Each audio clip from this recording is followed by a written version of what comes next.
Добрый день! Приветствуем вас на курсе «Игровые теории и геймификация».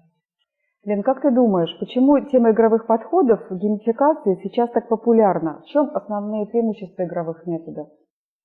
Традиционные методы решения задач предполагают доминирование интеллектуальной сферы, а в игре проявляется вся личность.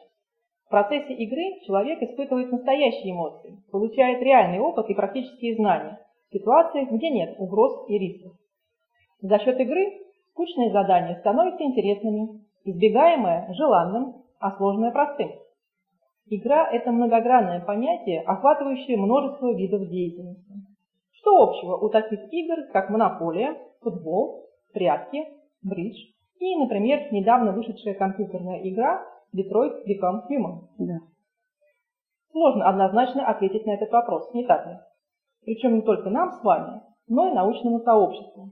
Поэтому термин «игра» не имеет однозначного значения, а всегда определяется в зависимости от контекста.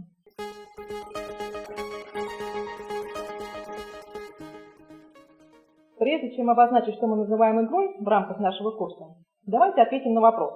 Игра и развлечение – это одно и то же? Я думаю, что да. Нет. Угу. Почему?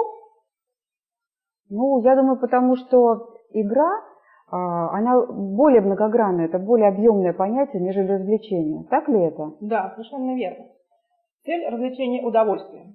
Игра также приносит удовольствие, но кроме него имеет целью имитацию реальности плюс усвоение нового. Угу. Яркий пример в этом – это различные симуляторы поведения авиапилотов.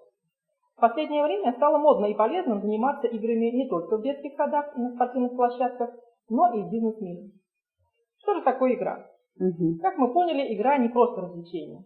Это еще и креативный процесс. Процесс создания нового. Не верите? Давайте поиграем. Давайте. Готово? Готово. Отлично.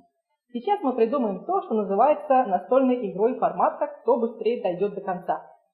Цель – довести свою фишку с одного поля доски на другое. Что мы делаем первым делом, как думаешь? Придумываем игроков.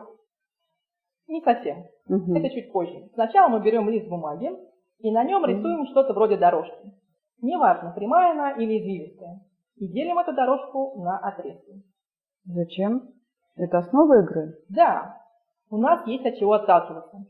Теперь нужно ответить на вопрос, что представляют собой игроки в этой игре, к чему они стремятся. То есть нужно определить главную цель игры? Да, мы должны определить, почему нужно игрокам добраться с одного конца поля на другой.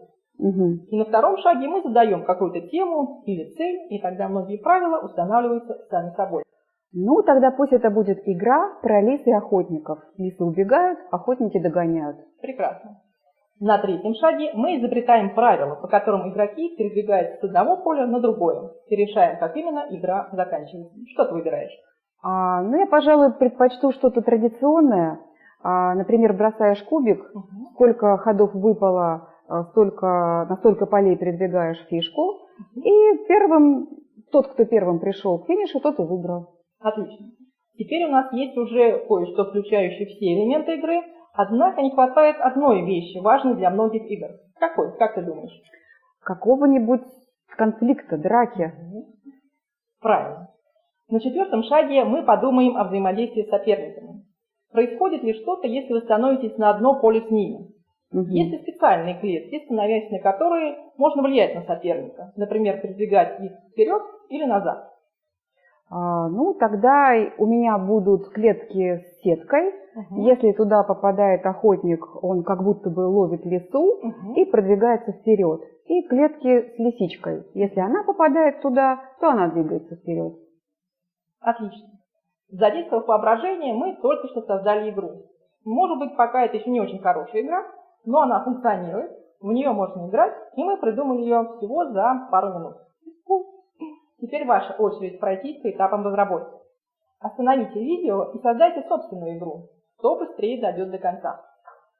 Получилось? Не сомневаемся.